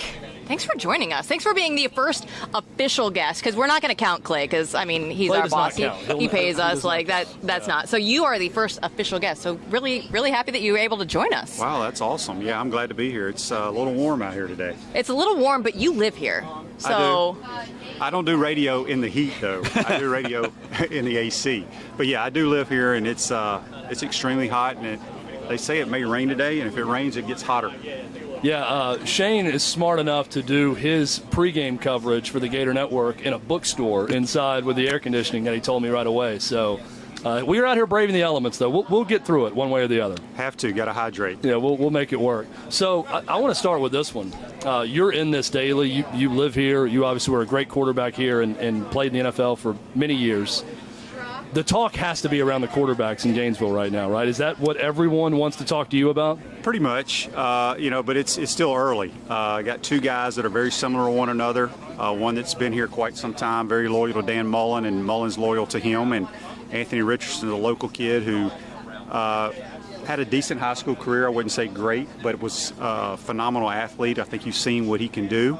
But it's been a small sample size, and it hadn't been against great competition. So once he gets to SEC play, we'll see how it goes. as a quarterback, when you look at the two quarterback system, how long can you have two quarterbacks and have it be a successful season as we get through? Well, I think you can get Dan does a great job with quarterbacks. I think you can do it. I have a hard time relating to it because they're not anything like what I did. I was just a pure drop back passer. So it's interesting, but that's where the game has gone to the athletic type guys. When a play breaks down, they can run around and make a play. So we'll see, but I think you see them play both all year long. What is it? You said Dan is good with quarterbacks, and everyone knows that. He's a great quarterback coach. What makes a really good quarterback coach? You've coached quarterbacks at the high school level. Mm-hmm. You played quarterback. You played for one of the all-time great quarterback coaches in Steve Spurrier. What is the main quality that would make a guy a good quarterback coach? Well, understanding what your guys can and cannot do. There are so many coaches around the country that everybody has the same plays. Nick Saban doesn't have any different plays than the Florida Gators do. It's knowing when to call those plays and having the guts to call those plays and how you coach them up. So, you and I can have the same playbook, but we may call them at different times. We may coach differently, and so that's the difference between being a good play caller and not a good play caller. And Dan Mullen is very good at that. What's the atmosphere like this week, knowing Bama's coming here for the first time in like 12 years? Well, this is what college football is all about. This is what the SEC is all about. And hopefully with OU and Texas coming to the league, we get rid of these divisions, because it's ridiculous that Alabama hadn't been here in 10 years. And last year, I'm a Mississippi kid, so I grew up going to the Grove. There's nothing like it. And we played at Ole Miss last year, but during COVID, Gator fans couldn't experience it. So I don't know if we'll ever go back to the Grove as long as I'm alive, So they need to reshuffle it and play everyone. Are you excited about future trips to Norman, Oklahoma, or to Austin, Texas, when those two schools join the SEC? Absolutely. I think, I'm not one of these guys that takes the road trips, but I know fans would love to do that, and love to have OU come rolling here to the Swamp. It'd be a lot of fun. What is it? You said something interesting. You got to have the guts to call the plays at the right time. Mm-hmm. Your coach, Steve Spurrier, all the Florida fans around here would say the same thing. He had guts. Yep. He knew what to do and when to do it. How quickly did you know, playing for him, this is a guy that's just going to get it done, and you have full faith in his play calling? Well, he trusted his players, and he coached us up. We'd sit down in meetings, and we practiced so-called trick plays on a daily basis. They were just part of our playbook, so it really wasn't a surprise to any of the players when he called things like that. But he was, I don't want to call him a gunslinger type coach, but he expected us to execute every play called. He understood that we would make mistakes, but shoot, you got to go down swinging. In your opinion, what made Steve Spurrier such a great coach? His knowledge of the game, having played the position, knowing what to expect from the quarterback position, but again, it goes back to knowing when to call the plays. When you working for the Gator Network, I know I think in 2009 you had some criticisms of Urban Meyer that he didn't appreciate. Dan Mullen, what's it been like, your relationship with him, being in a role where sometimes you might have to criticize someone and what they're doing, especially being that he was an Urban Meyer guy? Yeah, I mean, I get paid to kind of give my opinion. That's what we do as former players on radio. And, back when Urban was here, it was basically I was doing a radio show and we had call-in people asking, what did you think about the offense? I said, it's not a very good offense for me or Danny Werfel or Rex Grossman. Well, somehow that turned around and got back to him that I was criticizing the offense. I just basically said, look, we aren't the kind of guys you would recruit, and it's the truth. And so it was blown way out of proportion. That's what I try to tell people. If I was playing right now in high school, Dan Mullen wouldn't recruit me. I'd be better off going to OU or somewhere where I could drop back and throw it every down. So that's what it was. But, Urban's a tremendous coach. Obviously, his record speaks for itself. And Dan was a big part of those national championship teams calling the plays. We have Steve Spurrier behind us. He's going to be with Clay here in a couple minutes. We have about 10 minutes until that happens, so you don't need to leave us quite yet. That's still going to be taking place in a couple minutes. But when you look at this game in particular, you were talking about the atmosphere, how excited everybody is to have Bama here. What's it going to take for the Gators in this one? Well, I think the crowd will play a part in it. I think that's kind of overblown a little bit too nowadays. It's Bryce Young's first real road test with crowd noise. I think it could affect the left and the right tackle more than anybody from hearing the cadence. They're going to be on silent count and all that stuff, but it could give our pass rushers a slight edge. But today, I mean, honestly, we need Bama to turn the ball over more than us. We need them to kick field goals, us score touchdowns, and we're going to need a couple of plays on special teams. I would love for us to win this game, and we could. College football's crazy. Crazy things happen. But clearly they're better than we are. But we don't have to play them in a 7-game series. It's a one-day deal, so we'll see what happens. Which was the loudest stadium you played in? Probably Tiger Stadium at night. There's nothing like that place in Baton Rouge. Neyland Stadium was pretty good back in the 90s. Tennessee was legit. Sure. They're awful right now. Yeah. Oh, we're well aware. Yeah. Neyland would get pretty loud though back in the day, Chad. Yeah. No doubt about it. When you watch these offenses now, and the way you've got two guys who can run the ball, and you mentioned how you're a gunslinger, you weren't a guy who's going to take off and run. Do you like where offenses are in college football right now, or can you not really look at anything in college football without it being through the lens of Shane Matthews quarterback style? No, because I was a volunteer high school coach for 12 years calling plays, so I had to evolve into the play out of the shotgun every day. I never took a snap in college out of the shotgun. I used to beg Spurrier, can I get in the shotgun? He's like, no. He didn't change to the shotgun until Danny took a beating against Nebraska or Florida State, one of those teams, then he changed. But I do like it because it's fun to watch. I love to see the ball in the air. Football's all about nowadays spreading people out and getting the ball in your athlete's hands in space.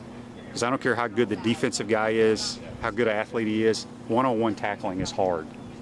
When you play for a legend like Steve Spurrier, who played your position, do you have to possess a certain personality to be able to take criticism from a Steve Spurrier or to be able to play for him? Did you ever see a situation where maybe, okay, this guy's personality won't mesh with Coach? Oh, well, it happened here. They ended up transferring or just never played. Yeah, he's a different type of dude, but I played for my dad in high school, and we were a very good football program, won a state title in Mississippi, and anytime you play for your dad, whether it's on the T-ball field, usually the coach's son is playing shortstop or pitcher, right, in baseball, and people are saying he's only playing those positions because he's the coach's son. But, so I was used to it. Most coaches' sons, by the way, don't go on to play quarterback in the SEC. That's true. Fair. That's true. To be fair to your dad who played you. Right. So things turned out pretty good. Yeah. But my dad was hard on me in high school. So when I started playing for Spurrier, I mean, he demanded perfection, but he understood that you were going to make mistakes. But he would throw the visor, scream, cuss, whatever. But I just kind of let it go in one ear and out the other.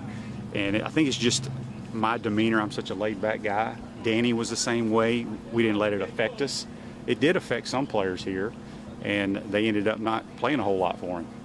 July 1st, a few months ago, with name, image, likeness, can you imagine? I mean, when that actually went into effect, did it blow your mind that we were at this era of college football? It did. College athletics in general. And honestly, I understand athletes at the collegiate level need to be paid something, but I don't like where it's going.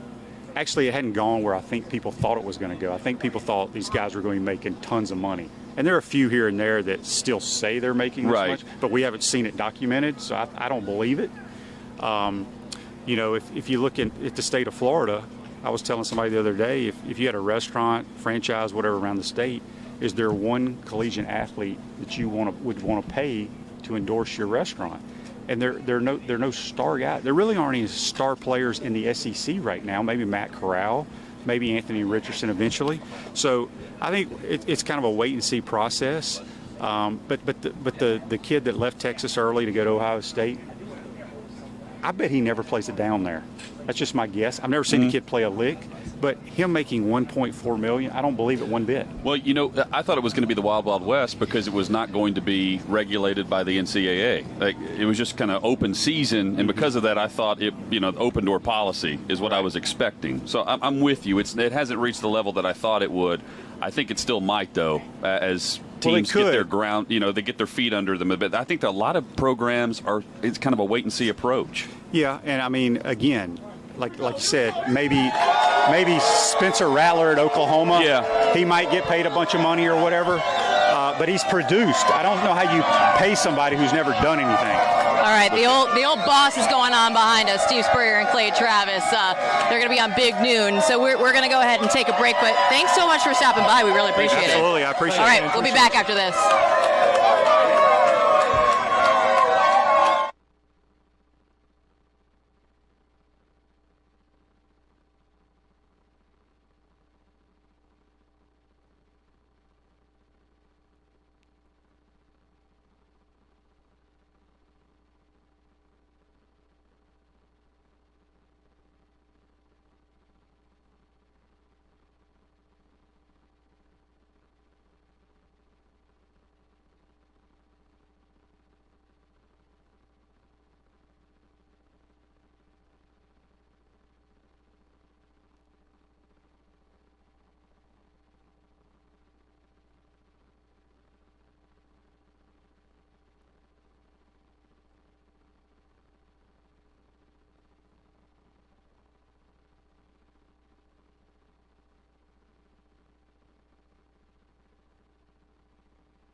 Welcome back to OutKick the Tailgate. Steve Spurrier, thanks for joining us. I mean, you go on, you're big with Clay, you get to talk to Bob Stoops. Now you have to kind of slum it with us, but thanks for doing that. We appreciate it. Oh, it's always good to be on and talk about what a huge game we got here today. This whole state, the whole Gator Nation, we're a buzz because the number one team in the nation's here. I think it's the second time in like 65 years. It feels like it. It doesn't happen every day, and that's the reason for all the buzz. Did Bob Stoops confirm you're going to be his offensive coordinator at USC when you asked him? I heard the question, but didn't hear the answer. I told him I could be an analyst, maybe. Show up about 2 weeks a year. Yeah, you got to get that golf game in still. Come on now. Yeah. It's amazing seeing this atmosphere in this city for this game and having a season where you really didn't have fans in the stands. Yeah. Do you sense that craving to get people back in a community and watch some football? Yeah, that's true really all over the country. I've been so impressed with not only SEC, but everywhere. They're going crazy over football. I was watching Colorado and Texas A&M last week. I said, I didn't know Colorado people love football like that. They were going crazy up there. And it was like that at all the stadiums. Iowa State, Iowa game was unbelievable. So it's not only down south that people love football. It is all over the country. Coach, you were known for having guts as a play caller. As the old ball coach, well, who's the old ball coach now of college football? Who has the most guts? The head ball coach that calls the plays wide open. Gosh, I don't know. You tell me. I haven't watched. No one matches you. Is that what you're saying? Well, a lot of the head coaches are not the play callers. Right. I know Gus Malzahn calls them down there at UCF now, but Josh Heupel at Tennessee, I think is calling his own Josh play. does a good job, but. Tennessee's got to win some more ball games before they get noticed. You don't get noticed if you lose, and that's just the way life is. Coach, you're known as a quarterback guy. You played quarterback. You developed quarterbacks, coached them well. Dan Mullen is known as the same guy in terms of developing quarterbacks. What is it about a coach acknowledging quarterbacks, noticing what strengths they have, and developing something around them? Well, I think it helps if you played quarterback a little bit. I really do. And Dan played. I forget the name of that little college he played up somewhere in the Northeast, but he was a quarterback. But then you learn as you go in the coaching profession. I can assure you, the way I coached, nobody coached me that way. It was just sort of common sense. I started trying to figure out, hey, look here and throw it there, and look here and throw it there, and don't eyeball your receivers, things like that. So I was able to teach all of our guys, but they got to have the ability to throw the ball. If they've got some natural God-given talent to pass and throw completions, then you can teach them the footwork and head position and when and where to throw it pretty good. Coach, what do you like about this year's Florida team? Well, we're just getting into it. And obviously Emory Jones and Anthony Richardson are the key guys. I really think our defense is better this year. We're still, we've played a couple of Florida schools, South Florida and Florida Atlantic, so they're not at the top of the ladder. So this is the first real test for us, but I think our guys are ready, and we'll see how it plays out. When Florida State loses on a last-second Hail Mary from Jacksonville State, what is your reaction when you see that play? I actually felt sorry for the FSU fans. This shocks me. I don't dislike FSU the way I used to. Okay, they're in our state. Time will do that. Yeah, I like their team up there, and they played well against Notre Dame, and then to come out and do that, and they were 28-point favorites. I hope they can bounce back, but that was a heartbreaker. That should have never happened, and that was a coaching error. There's no question, and I think the coaches have taken responsibility. They didn't have everybody back, but if they can bounce back today against Wake Forest, that'll be a nice comeback for them. How much would you have liked to have coached here in the playoff era and the name, image, likeness era of college football? Oh, it wouldn't have mattered. I really think all that will work its way out. After we're in that name, image, likeness for about 5 years, let's look back, and I think you're going to see the same teams at the top. Nothing's going to change. Yeah. It's going to be Alabama, Georgia, Florida, Ohio State, Oklahoma, and maybe Oregon, or maybe a team out west there. But it's just something they all have to live with. The coaching staffs on all these colleges now are double or triple the size we had. And so you got your recruits, and then you got your portal guys. And if you have a good year with the portal, you can get well quickly. somebody was asking me about South Carolina, and I said, well, their recruiting rankings hadn't been very good, but if they can get into that portal and get some really good players, they got a chance to bounce back quickly. So if you were rebuilding a program, you would start in the portal before you would on the recruiting trail? Well, probably both. But the portal, I hear a lot of coaches say the portal's the best way to go because the guys are a year older, and maybe they're just barely second team at a powerhouse school, and man, they come be a starter for you. So it's a lot like pro football. They can only keep 55 or so, 58, and so a lot of good players get picked off the waiver wire, and I guess that's sort of our portal now, the waiver wire. But these guys are good players that go into the portal. Coach, you're notorious for gigging opponents and doing so in a clever way, in a smart, funny way at times. Did that come naturally to you, or when you took a job, did you identify the programs you needed to gig a little bit in order to get your guys going? No, let me tell you where all that started. It started in the summer. Down here as the head coach at Florida, we did 22 Gator clubs a year. I mean, every summer. I remember Urban Meyer's first year, I saw him somewhere, and he said, Coach, I did 21 Gator clubs. I can't believe I had to do that. I said, hey, I did that for 12 years. So I did 22 of them. And, but we'd usually play golf in the afternoon and play a nice course or something, and then come in there. And I'm just talking to the Gators. They want to hear something funny. Yeah. They want to hear FSU stands for Free Shoe University, stuff like that. Can't spell citrus without UT. Yeah, another famous one. I told that in the summer. And really, during the season, we didn't talk like that. I tried to talk pretty much like most of the coaches during the season. But then the writers will say, remember back in the summer when you said that? And I said, yeah, but I'm just talking to the Gators. I'm not talking to the whole world.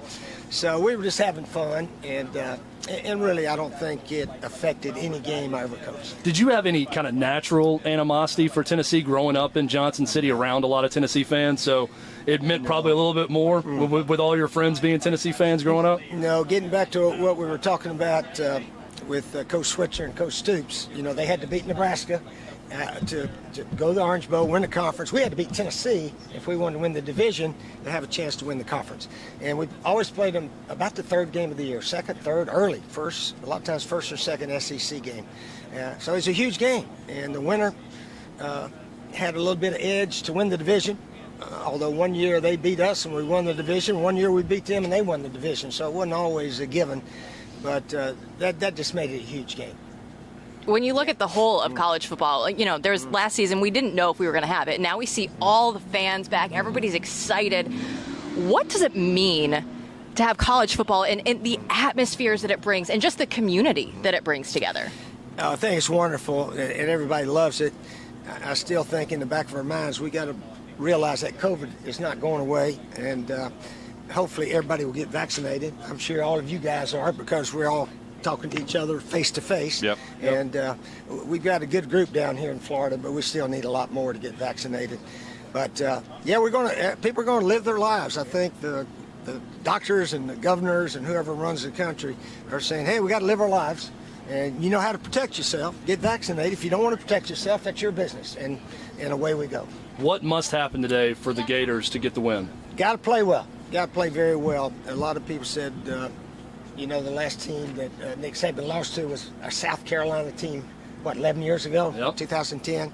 And the day we beat them, if we'd played them 8 times, we might could beat them once. But that day, we really played well. And all the little special plays, we hoped to hit this, hoped to hit that, they all hit. So offensively, Stephen Garcia had the best game of his life, 17 of 20. Marcus Lattimore scored 3 touchdowns. And Alshon Jeffrey caught a couple touchdowns. And our defense played well. McElroy, their quarterback, had 7 sacks. And they didn't play very well. They missed an extra point, went for 2 the next time, didn't make it. And then they tried a fake field goal when they were only down 7. So they didn't have a good game. So if Alabama has a little bit of a bad day and we played well, yeah, we got a good chance. Chad, explain the first encounter we had with Coach Spurrier. Well, this is legendary on our show, Coach, because, we grew up watching SEC football, obviously watching your Florida teams. We were interviewing Tim Couch at SEC Media Days one time, Hutton and I, in our 20s, starting out in the business. And there is a throng of people following you at SEC Media Days, cameras behind you, walking from room to room like they would at SEC Media Days, spotlight on you, and you look up at us interviewing Tim Couch. and you just said, "Men," and kept on about your day. And it was almost like you gave us the approval to keep doing the interview at that point, so we felt like we could continue. It was perfect. Well, I hope so. Yeah. We remember that more than we did the interview. Absolutely. Really? Yeah. Thank you so much for stopping by here. Really appreciate it. Yeah. Yeah. Good luck to your Gators now. today. What's next on your schedule today? This is my last. There you go. Public relation. There you go. Event. Yep. I did a few yesterday with Feinbaum and the SEC guys and so forth. But yeah, we're ready for. Well, we got about 4.5 hours. Now you get to go enjoy the game and have a great day. I go in early, and they let me park under the stadium. Of course, where the coaches park. As they should. And I got an office at the stadium. I'm the ambassador. Yep. So I like that title, ambassador. So I hang around there and watch a little football, and then I sit in the AD box with him during the games. So yeah, it's going to be a wild crowd out there. All the tailgaters, when you go by, they're all over campus. So that they are. We look forward to seeing it. Yeah. We're the OutKick ambassadors. It doesn't have anything near the ring to it that you do with the Florida Gators. But thanks, Coach, for stopping by. We really appreciate it. Yeah, nice being with you. All right, we'll be back right after this. All right, good deal. Awesome. Thank you. All right, my man. All right.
OutKick the Tailgate rolls on, guys. I don't know if we're going to be able to top that last segment, but we're going to try. It's a good first show. We still have a little time left here. Can Steve Spurrier not join us every trip, even wherever we go next? I think he has a little bit of golf to play. He's a little preoccupied. Just a little. You heard he's the ambassador. He has the parking spot underneath the stadium. I want that life. Just to also give you a little sense of just how hot it is here, even for Steve Spurrier, who lives here and works here and is used to the heat and humidity. When he stood up from the interview, he shook our hands, very nice man, said goodbye, and he said, and you guys need to get some AC, is what he said as he walked away. So, yeah. Man, the sweat is legit. We got a dab break on Chad, and in between, we tried to tone it down a little, but the sweat is just, it's profuse. What Jacob Swanson told me was the sweat, he said, you don't look as sweaty as you are on camera, which is amazing. And I said, that's great. That's TV, folks. That's what you want on TV. Don't look as sweaty as you are. I'm gonna have to go They back taught and me look that at in this college. because it's not up close. I can promise you, it's not great to look Chad, you at. look great. Hutton's sweaty too. I'm not the only one sweating out You here. look great. Jacob's sweaty. Everybody's sweaty. All right, let's roll through some more fact Let's do it. or fiction. You guys ready for this? Yep. All right. Last week I was in Fayetteville, Arkansas. Great scene with the OutKick Bus tour. So after their win against Texas, Arkansas will be able to back it up. Fact or fiction? Fact, because they have an identity offensively. They can run the football, and they play with a Sam Pittman attitude up front on the offensive line. So they can back it up. The challenge comes with their schedule, and you can say that about literally any team in the SEC West. But this is an Arkansas team that I was not buying until I watched them play Texas. And I don't think Texas is great by any means. But I think Arkansas knows who they are, and because of that, they can pick off a few of these games. It's going to be tough down the stretch. I mean, they've got Chad. They have a couple of games coming up that they. It's a stretch that's brutal, but it's also a winnable stretch. Texas A&M, who we talked about earlier, Georgia, Auburn. Arkansas has a chance to compete with all of those teams, and I'm not saying they win those games, but to me, they back it up by competing, which is something we haven't seen at Arkansas. Sam Pittman has done a remarkable job at Arkansas. And you're right, Hutton. They have a certain identity about how they play behind that offensive line. They get Georgia Southern today. Then they get Texas A&M. That's really the proving ground for me on Arkansas. I'm going to say fact. They're going to back it up. And, again, this all goes back to expectation.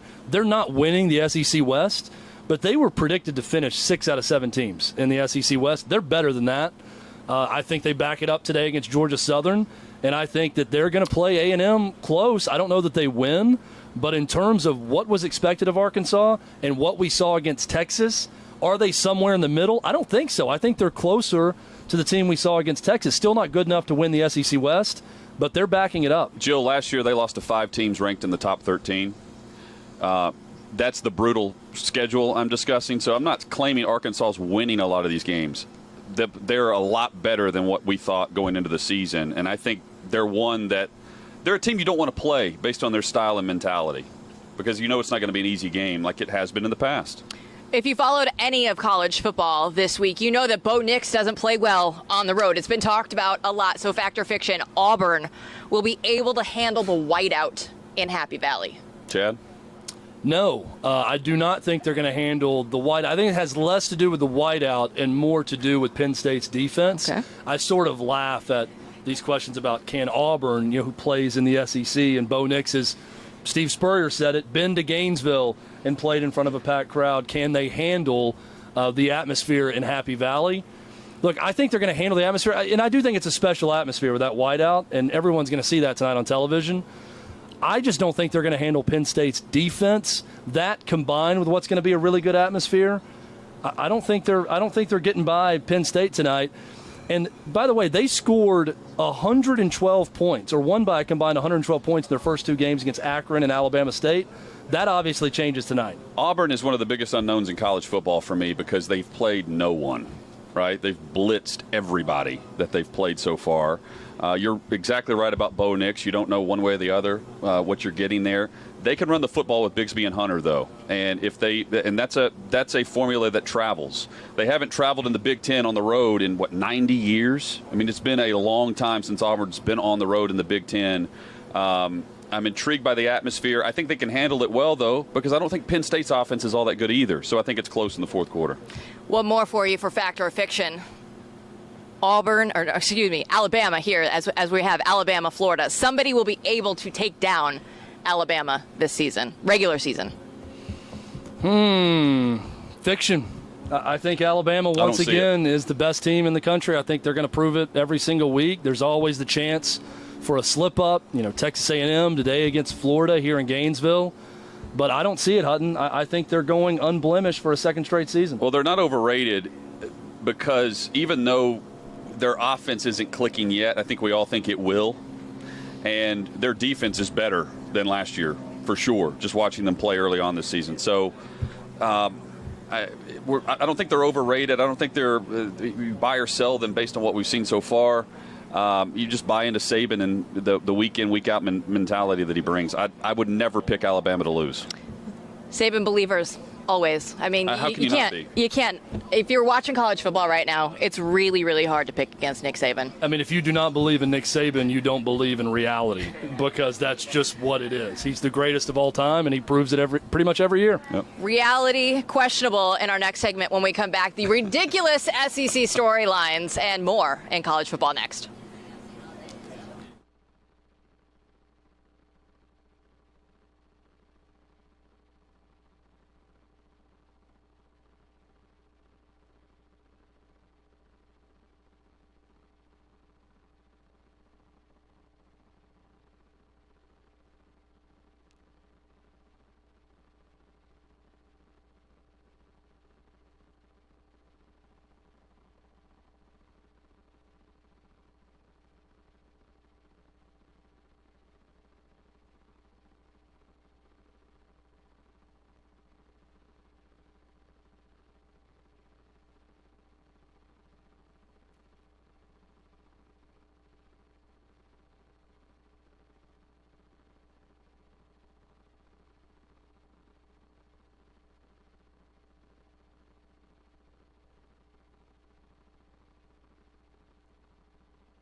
OutKick the Tailgate rolls on, and I love this segment, by the way. We came up with it, and I think this is going to be one of the best because it's ridiculous SEC storylines. I don't think that we're going to lack any content for this segment. Not at all. And it starts with Deez Nuts. Yes, it does. Yeah. So it's the best way to start. We go from Steve Spurrier to Deez Nuts. That's right. Guys? With Saban. With Nick Saban, I mean, Nick Saban being into Deez Nuts jokes is like the equivalent. You know, we had Spurrier here. If I asked Spurrier about him using Yo Mama jokes back in the 90s, like, isn't that the equivalent? If he liked to do that with his players? This is even better. I mean, I imagine Saban walking the halls, asking an assistant coach, hey, something came in the mail today. What's that? Deez Nuts. You know, like the viral video. Like that is... It's incredible that Saban's doing it. It's like Bill Belichick doing something like that. I would never imagine this happening, but everyone's confirming it. Kiffin especially is playing this up perfectly. We've heard the audio clips and seen Saban when he kind of giggles. You know, he's got a very distinctive kind of laugh when he gets himself tickled. Yeah. I could see the first time that he realized what it was when his team was doing it. Like he's like, I like that. Yeah, I like that joke, and then just runs with it constantly.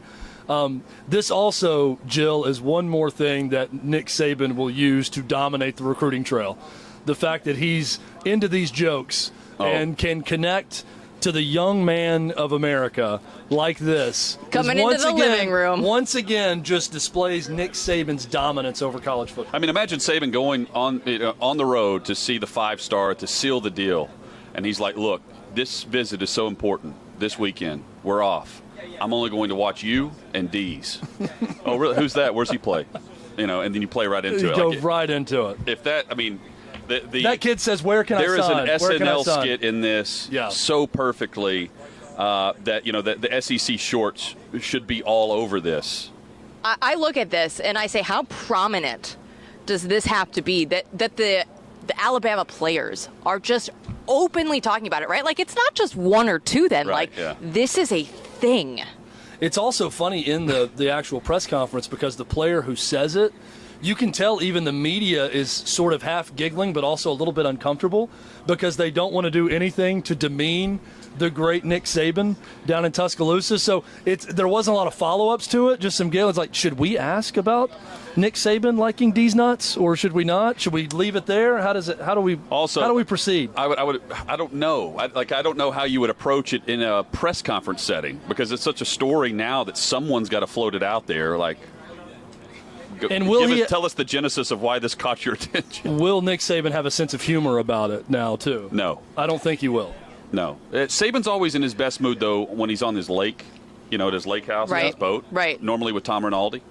So maybe Rinaldi is the one that tees up the Deez Nuts jokes on camera. With a piano playing in the background. While everyone cries. I want to see Tom Rinaldi on the back of Saban's boat on an inner tube shouting interview questions at Nick Saban when he's at his most leisurely because he's driving the boat. Yeah. And Rinaldi's back there and he's, you know, turning them into the waves on the lake and everything, and then he can finally get an honest answer about Deez jokes at that point. All right, this isn't an SEC story, but this is a pretty good one, and I feel very OutKick on brand. Portland State coach Bruce Barnum will pay for anybody's beer who's 21 or over if they come to the football game this weekend. They're going to be playing Western Oregon. He says he's going to add a new group each week that if you say that you heard his radio interview, he's going to buy your beer for the entire game. He said, I'll take the hit. We've got to get people out to see my team. I think you'll like what you see. Head coaches buying beers. Brilliant. Love it. I mean, there's nothing not to like about this story.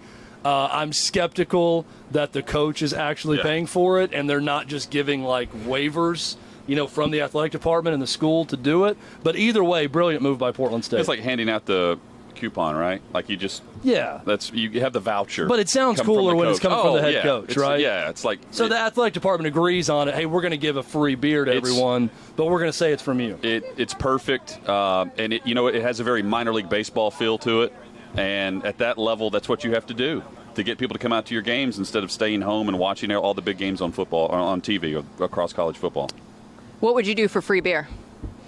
What's that level? I'd go to a Portland State game. That's it? Yeah. Now, here's the thing. What would I do for free beer now in 2021 versus what I would do for free beer in 2002 as a college student are very different.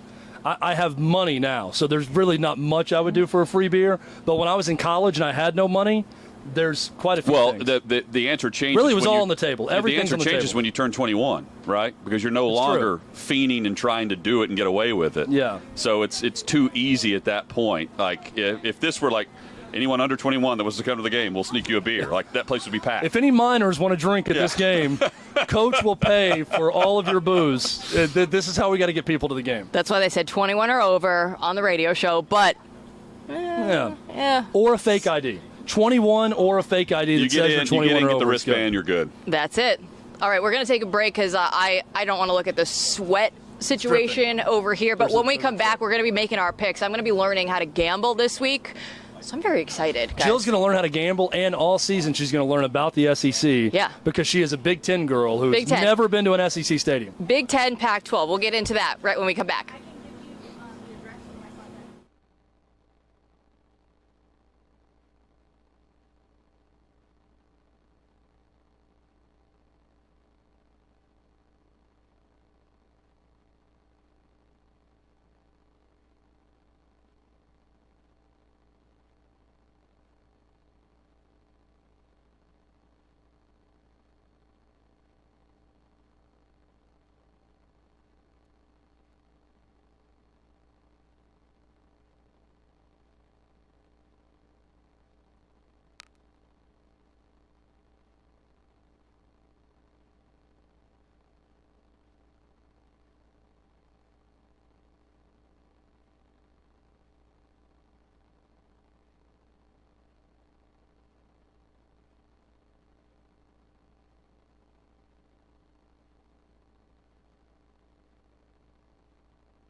OutKick the Tailgate. We're surviving right now. I don't know if we're thriving, but we're surviving in Gainesville.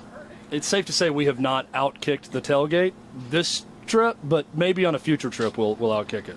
When it's a little bit cooler, we'll outkick it. We're here, and we will be back. We will be back. Let's stake our claim. Let's will declare be back. prima nocta on Gainesville and come back soon. Yes. This is my inaugural SEC tour, by the way. So just a little bit of background for me. I grew up in Big Ten country. I'm a Hawkeye, so we had a huge win last week over the Cyclones. They suck. And then for the last 13 years, I was out on the West Coast covering Pac-12 football. So I've never made it to God's country here, if you will, in the SEC, watching football where it matters more. You are doing remarkably well in this humidity for someone who's not been exposed to this humidity that much. So good job by you. Thank you. I don't know that I can take any credit for it, So but among we're here. among the stops, which one are you looking forward to the most, because you've been to 0 of these locations? Other than Gainesville now. I mean, we don't know the schedule, And really. Fayetteville. Well, I mean, but you know the but SEC you know the I know the teams, SEC right? teams. So just one that you would like to go see. I mean, obviously, we have to see games in Alabama. At some point, we are going to be there for sure. The LSU games are notorious. I've never been to Baton Rouge. I've never been either. I'm excited for that. I think those. I mean, you know, we're in the swamp right now. I feel like those games are also going to be very swampy in the South. Yep. I don't think the weather's really going to cooperate with us throughout the season, but we'll get there. It'll become fall. Athens will get it done. Athens is one that That's you're gonna exciting. love. All right. That's a great one. Yep. Move that to the top of the list. We'll create an SEC power. No, you rankings. had good selections. Oh, yeah. Alabama and Baton Rouge. As good we selections. go through, as there are more, Fayetteville was pleasantly surprising. I'll say that. Fayetteville ahead of Gainesville for you right now? For the amount of sweat right now, yes, Yeah. Fayetteville Okay. still. And the fans were just great. Like, not saying that Florida fans aren't, but the fans were so excited. They were ready. And they wanted to have that moment. So, right now, Fayetteville won. We will rank Gainesville, SEC too. cities much like we rank 2-star Airbnbs as the season I can't wait to see goes this as on. the season progresses, what she comes up with on our number 1 city. Because I think it'll be a lot different than what we expect. Yes. Food, atmosphere, fan engagement. It's all up for grabs. Speaking of food, a quick plug, and they didn't pay for this, but I'm going to say it because Hutton and I experienced this last night. V Pizza, which we're told is based out of Jacksonville. That's what but Hubs has told us. locations Yeah. in different parts of Florida. A very Italian-style pizzeria downtown Gainesville. Terrific. We highly recommend if you come to a game at Florida. Thin crust margarita pizza, money. I love it. We will be eating some thin crust margaritas along the way. Would you like to tell everyone where you guys ate last night for dinner? We ate the Cheesecake Factory, the place with a 72-page menu, and nobody could decide what they wanted. Right. They as said I said to the they text could that you were accommodate going our there large was, group. You know, went out of town and in Gainesville for one night, eat at the Cheesecake Factory. That's what everyone says, where you can go anywhere else. With that, picks against the spread, powered by FanDuel. Now, admittedly, I'm going to be learning how to gamble this year. I could not do it as a reporter for the Pac-12 Network. It was in my contract that I could not gamble. So you can go to FanDuel.com/OK360. As a first-time user, Jill, you can place up to a $1,000 bet risk-free. How about that? And if you lose, you get your money back in site credit. So you could use it again if you lose. What are we waiting for? Let's make this We're happen. signing you up today. This is it. All right, Yeah. so let's get into some of the picks. We'll start with Tulane at Ole Miss. Ole Miss by 14, guys. Ole Miss is a 14-point favorite. Even though Tulane is wearing that greeny helmet from the Fantastic. 1930s, Fantastic. which we love. It's a great look. It sort of doubles as a wartime military advertisement, I feel like the old-timey cartoons. But it's Ole Miss. They're going to get it done at home tonight. I'm taking Ole Miss to cover the 14. Tulane is better than I'm going to give them credit for here, and they're better defensively. I am smitten by Corral and Kiffin to where this is going to be a 17 to 20 point spread by the fourth quarter. So I would lay the points and take the Rebels tonight. Michigan State at number 24, Miami. Miami favored by 6.5. I think Hutton's going to agree with me on this because we talked about this one this week. Michigan State wins outright. I think so. Not just covering the spread. I like think that. Sparty goes down to South Florida and gets it done. I would take the plus points in a parlay, and on a side bet, I would take Michigan State to win outright. They can go on the road and win at Miami. Mel Tucker Colorado coach for a second. Yes. Before he went on to Michigan State. They have some juice, though. Mel Tucker, great coach. Enjoyed my time with him. Number 8, Cincinnati, favored by 3.5 at Indiana, guys. It's an important game for Cincinnati because they need to win and win big. If they want to be in the college football playoff discussion as the outsider, as the group of 5 school, it's not just good enough to win this game. I love Desmond Ridder at quarterback for Cincinnati. Yes. I think they win and win big today and cover the 6. They're already flying Big 12 flags on campus at Cincinnati. They will look like a Big 12 offense, letting it rip tonight against Indiana. This is a big win for them. A lot of Southern Cal viewers probably going to be watching that Cincinnati game this weekend. Minnesota at Colorado. The Buffs favored by 2.5. I like Colorado in this game. Minnesota, lost their running back after the first game of the season where they looked really good against Ohio State. Colorado's got a great defense. They showed that against A&M. Give me the Buffs. I would take Colorado. There's something about the performance that they had last week against A&M, and can they repeat that defensively, right? I would take it, but I'm hesitant. I would stay away from that game and that spread. I will also say I like Boulder, Colorado more than Mel Tucker liked Boulder, Colorado. It's a great place. Mississippi favored by 3.5 at Memphis. Afternoon game. Yeah, Mississippi State. Yeah. Mississippi State. I think don't insult Ole Miss fans or Mississippi State fans. Mississippi State, Mike Leach, my homie. Yeah. He's from Washington State days, where you covered him with the Pac-12 network. That's right. We discussed. That's right. Memphis wins outright. I just can't read. I'm Memphis not wins. That's the problem. Memphis wins. I'm going much like Michigan State wins outright. Memphis not only covers, they win at home against Mississippi State. So I wanted to pick Memphis. I picked Mississippi State because I have been wrong on them since they were able to come back. They were down 34-14 in the fourth quarter against Louisiana Tech and pulled that comeback in week 1. I picked NC State last week, and Mississippi State played well. I'm going to go with the Bulldogs now. I mean, I feel like they're finally getting a bit more consistent quarterback play right now, Chad. That's enough to beat Memphis on the road. Purdue at number 12 at Notre Dame, the Fighting Irish by 7.5. Irish. This is a tough one for me. I'm going Notre Dame, but I can see a world where Purdue goes up there. Their drum didn't fit into the stadium. I know they're upset about that world's largest drum. But I think that it's going to be Notre Dame figuring some things out after close wins over Florida State, close win over Toledo. I'm taking Notre Dame to cover. I'm taking a lot of favorites today, and if I'm picking an underdog, I'm likely going outright winner.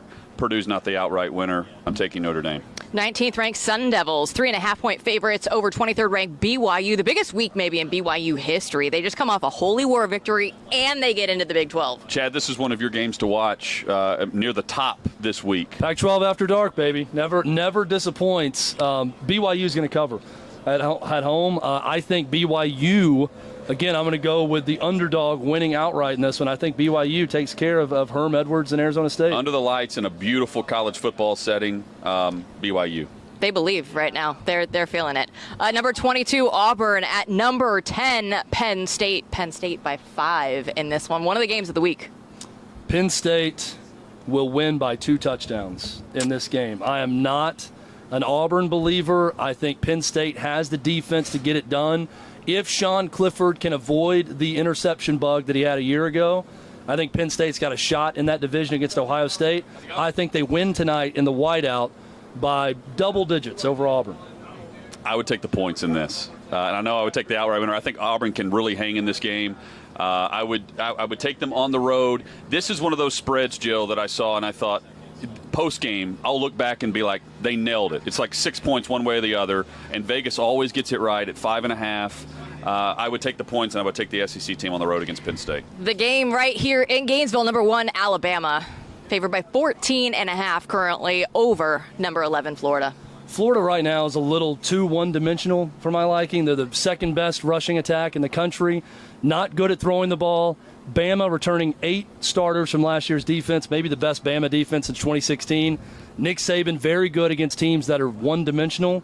Yep. I think Bama wins big. I've got Bama covering the 14.5. I don't know what the first half spread is. I would take Florida in the first half spread because in week 1 against Miami, the talk was Miami would keep it close for a half and then the Crimson Tide would break it open. That didn't happen, but that does happen here. I think Florida's close, and then Alabama breaks it wide open with a turnover. All right, last thing. OutKick the Tailgate, our parlay. I'm going to start this one off. Don't go chasing waterfalls. Stick to the rivers and the lakes that you're used to. I'm going with my Iowa Hawkeyes. I'm going to take the under. They are playing Kent State. It's 56 points right now. Iowa has four offensive touchdowns, 3 defensive touchdowns. They don't need that many defensive touchdowns this week. Under. Shocking that you went with Iowa as an Iowa grab, but you didn't take them to cover. You went with the under? Under. That's smart gambling right there, Jill. You're learning already. Thank you. Cincinnati. I said it before. I think they win big today at Indiana. They need to win big. Give me Cincinnati -6 at Indiana. I'm taking the under 52.5 in Auburn and Penn State. And the reason for that is I have no idea which Bo Nix shows up. And I know Penn State's offense is not going to score many points. I like Penn State's defense. Therefore, I'm taking the under 52.5 in a close game in Happy Valley. We did it. The initial OutKick the Tailgate is coming to a conclusion. We'll announce every Wednesday where we're going to be on location every week. The SEC bus tour. We're just getting started, guys. It's going to be a lot of fun. It was great taking in the atmosphere Jill, last well night. Being here on campus. Good Hey, guys, show, nice Jill. meeting you yesterday. Yeah, it was great. Great meeting you as well. We'll get this going throughout the season. Great hanging with all of you. We'll see you later.